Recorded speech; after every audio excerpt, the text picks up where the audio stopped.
दोस्तों, राजस्थान ज्ञानधारा चैनल में आपका स्वागत है। आज हम हमारी दुर्गों की कड़ी में रणथंभौर दुर्ग, जो कि हमीर की आन बान शान का प्रतीक था, रणथ भंवर गणेश जी के मंदिर के लिए प्रसिद्ध है, उस दुर्ग के बारे में चर्चा करेंगे।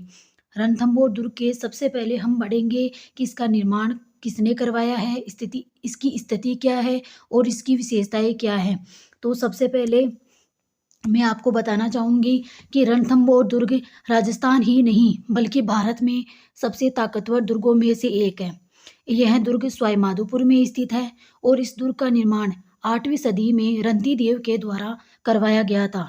9वीं सदी में चौहान शासक रणथान ने इसका निर्माण करवाया था। दोस्तों, इसके कुछ जो फिक्स जो निर्माता है उसके बारे में जानकारी नहीं मिलती है। कोई बताते हैं कि रंती देव ने निर्माण करवाया था और कोई बताते हैं कि रणथान ने इसका निर्माण करवाया था।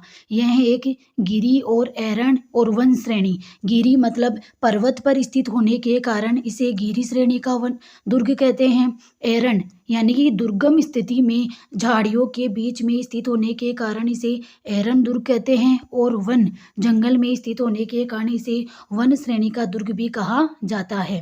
रणथंभौर 7 पहाड़ियों से घिरा हुआ थंब की पहाड़ी पर स्थित है। थंब की पहाड़ी पर स्थित होने के कारण इसे रणथंभौर कहा जाता है। रणथंभौर का पुराना नाम रणतहपुर था, अर्थात जिसका शाब्दिक अर्थ होता है रण की घाटी, जहाँ पे युद्ध लड़े हुए हो, रण की घाटी कहा जाता था। उपनाम, इसके उपनाम में इसे चित्तौड़गढ़ का छोटा भाई कहा जाता है। चित्तौड़गढ़ जो राजस्थान का सबसे बड़ा लिविंग फोर्ट था, इसे चित्तौड़गढ़ का छोटा भाई कहा जाता है क्योंकि यहाँ पर भी गुहिल वंश का शासन था। दुर्गाधिराज, सभी दुर्गों का इसे दुर्गाधिराज कहा जाता है। हमीर की आन बान शान का प्रतीक, क्योंकि हमीर देव चौहान जो राजस्थान के प्रथम शाखे से संबंधित है। 1301 में जब रणथंभौर में राजस्थान का प्रथम शाखा हुआ था, तब हमीर देव ने केसरिया किया था और वीरता से लड़ते हुए अपना शीश काटकर शिवजी के चरणों में समर्पित कर दिया था। इसलिए रणथंभौर को हमीर की आन बान शान का प्रतीक भी कहा जाता है। इसका प्रवेश द्वार नौलखा दरवाजा है। दोस्तों, नौलखा दरवाजा रणथंभौर का है। नौलखा भवन, नौलखा जो महल है वह झालावाड़ में स्थित है। नौलखा बुर्ज चित्तौड़गढ़ की है। इस तरह से जो नौलखा चीज़ें हैं वह भी हमें बहुत ज़्यादा कंफ्यूज करती है। मैं आपको हमारे आगे के वीडियो में ऐसे कंफ्यूजिंग जो वर्ड्स है उनको बताने की कोशिश करूँगी। उसी क्रम में हम आगे बढ़ते हैं कि रणथंभौर दुर्ग है, उसके बारे में अबुल फजल ने कहा है कि यह दुर्ग बख्तरबंद है और बाकी सभी दुर्ग कैसे हैं, नंगे हैं, क्योंकि यह दुर्ग एक दुर्गम स्थिति में पहाड़ी पर बना हुआ है। इस दुर्ग को नीचे से देखने पर यह दुर्ग दिखाई नहीं देता है, इस कारण इस दुर्ग को बख्तरबंद कहा गया है। रणथंभौर का जो दुर्ग है वह यूनेस्को की विश्व विरासत सूची में शामिल है। 21 जून 2013 को जो राजस्थान के 6 दुर्ग यूनेस्को की विश्व विरासत सूची में शामिल किए गए थे, रणथंभौर उनमें से एक है। रणथंभौर दुर्ग राजस्थान का एकमात्र ऐसा दुर्ग है जिसमें मंदिर, मस्जिद और गिरजाघर यानी कि ये सांप्रदायिक सद्भावना का महल इसमें स्थित है, जिसे सुपारी महल कहा जाता है। सुपारी महल रणथंभौर का या फिर राजस्थान का एकमात्र ऐसा महल है जिसमें मंदिर, मस्जिद और गिरजाघर तीनों एक जगह स्थित है। रणथंभौर दुर्ग के हम अन्य महलों के बारे में चर्चा करें तो इसमें सुपारी महल है। जैसा कि मैंने आपको बताया कि सुपारी महल में मंदिर, मस्जिद और गिरजाघर तीनों एक ही जगह पर स्थित हैं। जोराभारा महल मतलब रणथंभौर का रसद भंडार है, जहाँ पर खाद्यान्न सामग्री रखी जाती थी। हमीर महल, जिसमें राजा हमीर निवास करते थे, उनके निवास के कारण इसका नाम पड़ा हमीर महल।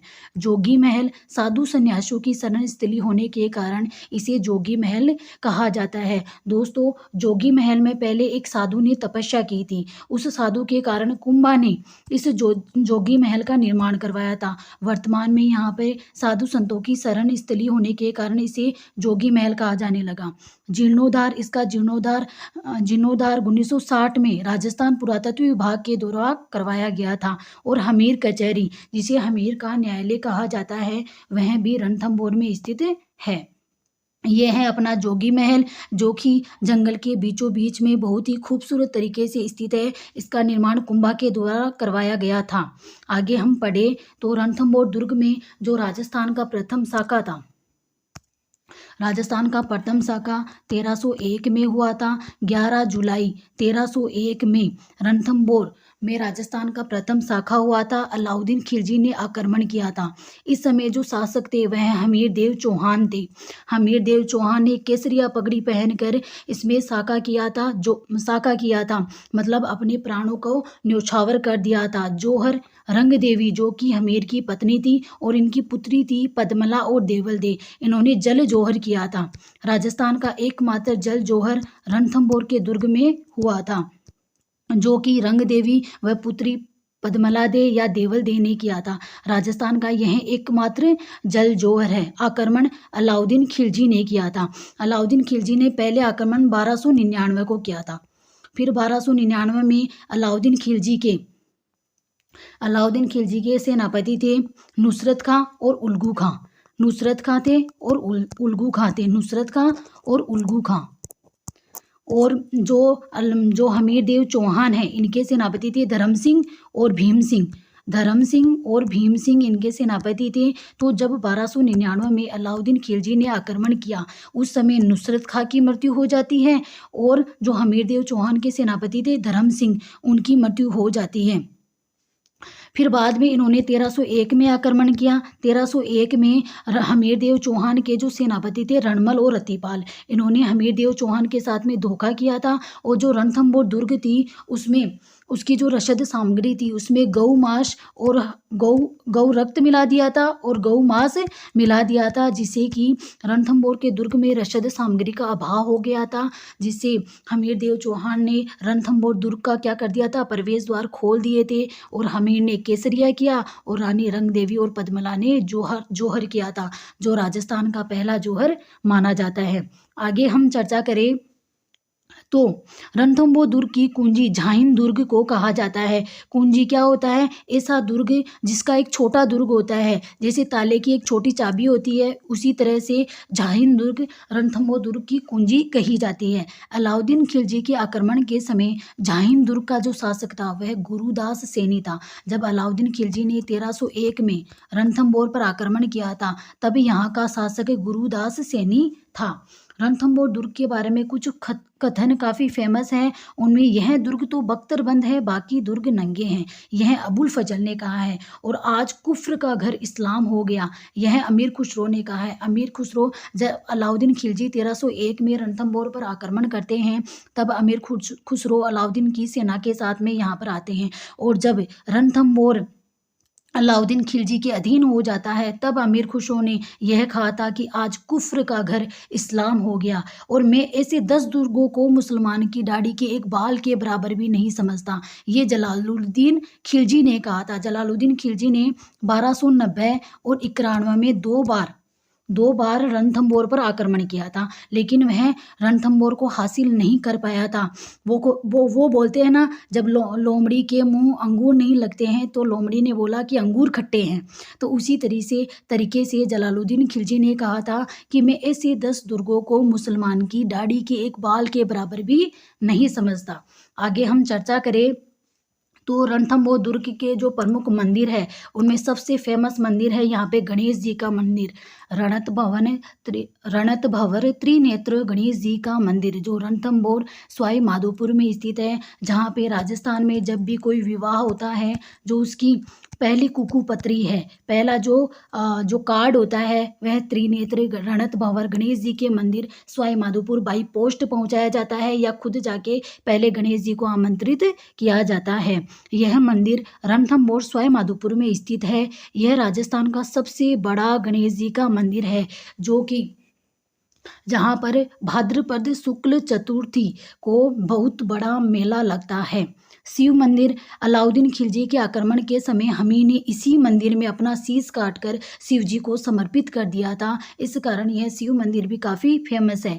यहाँ पे पीर सदरुद्दीन की दरगाह स्थित है। शाकंभरी माता का मंदिर है, जो रणथंभौर के चौहानों की कुल देवी थी। आगे हम बात करें तो रणथंभौर में कुछ जलाशय हैं। जलाशय में पद्मला तालाब है, रानी हाड़ी का तालाब है, सपना बावड़ी है और इस दुर्ग में गुप्त गंगा बहती है। हर दुर्ग में कुछ ना कुछ तालाब वगैरह, मंदिर या महल है, तो जो भी इम्पोर्टेंट है उनके बारे में हम यहाँ पे चर्चा कर रहे हैं। आगे हम बात करेंगे रणथंभौर की महत्वपूर्ण छतरियों की। रणथंभौर में 32 खंभों की छतरी स्थित है, जिसे न्याय की छतरी भी कहा जाता है। 32 खंभों की छतरी, जिसे न्याय की छतरी कहा जाता है। इस छतरी का निर्माण हमीर देव चौहान ने अपने पिता जेत्र सिंह जिनका 32 वर्षों का शासनकाल था, 1250 से 1282, उस शासनकाल के उपलक्ष्य में उन्होंने 32 खंभों की इस छतरी का निर्माण करवाया था, जो काफी भव्य है। और रणथंभौर में कुत्ते की छतरी भी है। यह राजस्थान में एकमात्र कुत्ते की छतरी या अधूरी छतरी है जो रणथंभौर में स्थित है। आगे हम रणथंभौर के साथ ही हम कुंभलगढ़ दुर्ग के बारे में चर्चा करेंगे, जहाँ पर कुंभलगढ़ महाराणा प्रताप के लिए प्रसिद्ध है और यहाँ पे उदय सिंह का पालन पोषण हुआ था। उदय सिंह जब जो दासी पुत्र बनवीर था, बनवीर ने जब विक्रमादित्य की हत्या कर दी थी, तो वह उदय सिंह को भी मारना चाहता था। तब पन्नाधाय जिन्होंने अपने पुत्र का बलिदान देकर उदय सिंह को बचाया था, तब उन्होंने उदय सिंह को बचाकर जो कुंभलगढ़ के जो उस समय कुंभलगढ़ के किलेदार थे आशा देवपुरा को सौंप दिया था। कुंभलगढ़ के जो किलेदार थे आशा देवपुरा, उनको सौंप दिया था और कुंभलगढ़ में ही उदय सिंह का पालन पोषण था वह कुंभलगढ़ में हुआ था और उनका राज्याभिषेक भी कुंभलगढ़ में ही हुआ था। और कुंभलगढ़ से ही जुड़े हैं हमारे महाराणा प्रताप, जो कीका के नाम से प्रसिद्ध हुए थे। इसलिए हम कुंभलगढ़ के बारे में बड़ी विस्तार से चर्चा करेंगे। तो आओ हम पढ़ते हैं कुंभलगढ़ के बारे में। कुंभलगढ़ सबसे पहले वहीं जो हम हमेशा से करते आए हैं, सबसे पहले हम दुर्गों का परिचय से स्टार्ट करेंगे। कुंभलगढ़ दुर्ग राजसमंद में स्थित है, सादड़ी नामक स्थान पर। कुंभलगढ़ का निर्माण संप्रति मौर्य ने करवाया था, क्योंकि मेवाड़ में पहले मौर्यों का शासन था, उसके बाद में गुहिल वंश का शासन स्टार्ट हुआ था। ये जो कुंभलगढ़ का दुर्ग है वह परिधि का मतलब पारिद श्रेणी का दुर्ग है। ये थोड़ी सी टाइपिंग मिस्टेक है। पारिद श्रेणी का दुर्ग है, मतलब इसके चारों तरफ जो परकोटा बना हुआ है, इस कारण इसे पारिद श्रेणी का दुर्ग कहा जाता है। 36 किलोमीटर की दीवार बनी हुई है, जो great wall of India, Bharat की सबसे बड़ी दीवार है और वर्ल्ड की सेकंड लार्जर वॉल है, यानी कि चीन की दीवार के बाद में दूसरी सबसे बड़ी दीवार है जो कुंभलगढ़ के दुर्ग की दीवार है। इस कारण इसे परिधि दुर्ग कहा जाता है। गिरी दुर्ग, यह जरगा की पहाड़ी पर स्थित है, इसलिए इसे गिरी दुर्ग भी कहा जाता है। जरगा की पहाड़ियों पर स्थित है। इसके कुल 8 प्रवेश द्वार है, लेकिन जो मुख्य प्रवेश द्वार है उसे ओरट पोल कहा जाता है। कुंभा ने इस दुर्ग का निर्माण कुंभल मेरु के लिए करवाया था और इसके वास्तुकार कौन थे? मंडन थे। एग्जाम्स में काफी बार पूछा गया है कुंभलगढ़ के वास्तुकार कौन थे, या फिर कुंभा ने किस शिल्पी से कुंभलगढ़ का निर्माण करवाया था, तो वो है मंडन।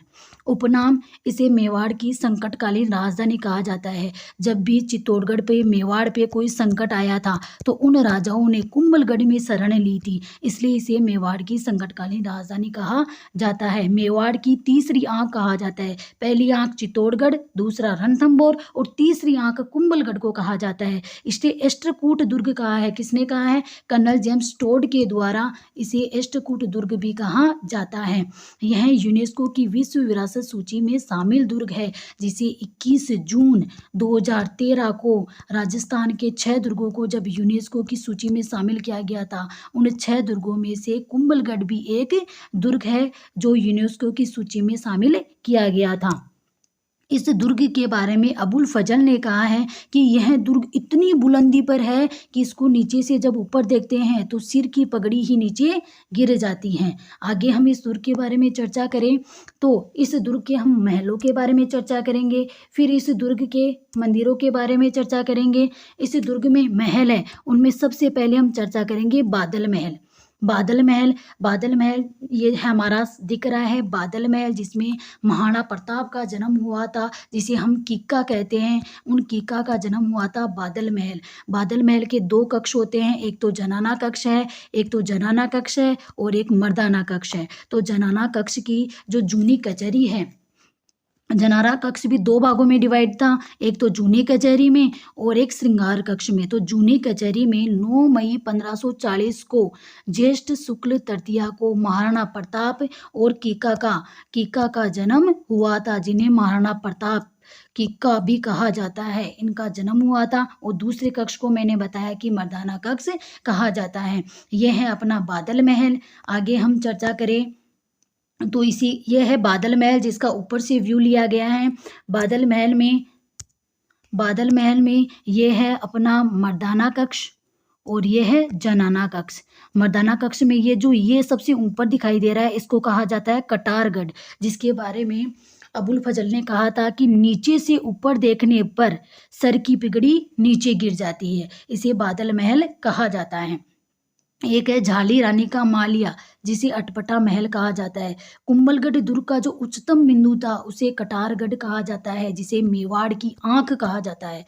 कटारगढ़ को मेवाड़ की आंख कहा जाता है। आगे हम चर्चा करें तो मामादेव कुंड कुंभलगढ़ में स्थित है, जिसके पास में कुंभा की हत्या की थी उनके पुत्र उद्दा ने 1468 में। 1468 में कुंभा की हत्या की थी उद्दा ने, और उद्दा को मेवाड़ का पितृहंता कहा जाता है। जो मामादेव कुंड है वो तो कुंभलगढ़ में है, और मामदेव कुंड सिवाना बाड़मेर में स्थित है। और पृथ्वीराज सिसोदिया, जिन्हें उड़ना राजकुमार कहते हैं, उनकी छतरी कुंभलगढ़ में बनी हुई है। और वो कितने खंभों की है? 12 खंभों की छतरी है। कुंभलगढ़ दुर्ग के चारों ओर 36 किलोमीटर की दीवार है, जिसे ग्रेट वॉल ऑफ इंडिया कहा जाता है। यह दीवार 36 किलोमीटर लंबी और 8 किलोमीटर चौड़ी है, जिसे भारत की महान दीवार कहा जाता है। और ऐसा कहा जाता है कि इस दीवार पर 8 घुड़सवार एक साथ चल सकते हैं। देखो, ये काफी भव्य दीवार है, ग्रेट वॉल ऑफ इंडिया। आगे हम कुंभलगढ़ के मंदिरों के बारे में चर्चा करेंगे, जिसमें नीलकंठ महादेव मंदिर है। नीलकंठ महादेव मंदिर जिसमें राणा कुंभा द्वारा निर्मित किया गया था। यहाँ पे 5.5 फीट ऊंचा भगवान शिव का शिवलिंग है। ऐसा माना जाता है कि जो कुंभा थे वह 9 फीट के थे, और जब वह शिव जी की पूजा करते थे तो कुंभा शिव जी के यहाँ एकदम बराबर में आके पूजा करते थे, बैठ के पूजा करते थे। 9 फीट के थे, 5.5 फीट ऊंचा शिवलिंग था, जिसकी कुंभा ने निर्माण करवाया था और जिसकी कुंभा के द्वारा पूजा की जाती थी। कर्नल जेम्स टोड ने कहा है कि यह दुर्ग यूनानी शैली में निर्मित है। यह जो मंदिर है यूनानी शैली में बना हुआ है, ऐसा कर्नल जेम्स टोड ने कहा है। और आपको हम विद फोटोज ये सब चीज़ें पढ़ा रहे हैं ताकि आपको बहुत अच्छे से समझ में आए। आगे हम चर्चा करेंगे जो वेदी मंदिर है वह भी कुंभलगढ़ में स्थित है। 1457 में राणा कुंभा के द्वारा निर्मित यह एक जैन मंदिर है। महाराणा फतेह सिंह के द्वारा पुनर्निर्मित है, और यह कुंभलगढ़ किले के हनुमान पोल के पास स्थित है। कुंभलगढ़ में 8 पोल है, जिनमें से एक है हनुमान पोल। हनुमान पोल के पास में ये वेदी मंदिर है, जहाँ पर 108 वेदियां बनी हुई है। कुंभलगढ़ किले के निर्माण के पूरा होने के बाद राणा कुंभा को अनुष्ठान करने के लिए जगह की जरूरत थी। उन्होंने अनुष्ठान के लिए ये वेदी मंदिर बनवाया था। वेदी मंदिर की वास्तुकला अद्भुत है, जिसका निर्माण 36 स्तंभों पर अष्टकोणीय आकार में किया गया है, जो कि इसकी गुंबदाकार छत को सहारा दे रही है। यह जो आपको दिख रहा है वह वेदी मंदिर है, जो कि अष्टकोणीय आकार में 36 स्तंभों को सहारा देकर गुंबदाकार छत के रूप में बनाया गया है, जो 108 वेदियों में बना हुआ मंदिर है। काफी भव्य है और कुंभा के द्वारा बनाया गया मंदिर है। आगे हम बात करें तो यहाँ पे कुंभा स्वामी मंदिर है, जो राणा कुंभा के द्वारा निर्मित है। एक है कुंभ श्याम मंदिर। कुंभ जो श्याम मंदिर है वह चित्तौड़गढ़ में स्थित है, और जो एक कुंभ स्वामी मंदिर है वह कुंभा द्वारा निर्मित है, और वह कुंभलगढ़ में स्थित है। यहाँ पर जो 5.5 फीट शिवलिंग स्थापित किया गया है। आगे हम चर्चा करेंगे जो राजस्थान के जो अन्य दुर्ग है उनके बारे में भी हम चर्चा करेंगे। दोस्तों, मैं आपको बता देती हूँ कि जो हम डायरेक्ट किताब पढ़ते हैं, जो किताबें पढ़ते हैं, तो डायरेक्ट हमें कोई चीज़ समझ में नहीं आती। तो इसलिए मेरा आपसे यही सजेशन है कि आप अपने खुद के सेल्फ नोट्स बनाए और उन नोट्सों को पढ़े, ताकि खुद का लिखा हुआ जो हैंड रिटन नोट्स होते हैं, वो काफ़ी अच्छे से समझ में आते हैं। तो आपको जो हमारा ये वीडियो है अच्छा लगा हो तो लाइक, शेयर, कमेंट कीजिए। थैंक्स।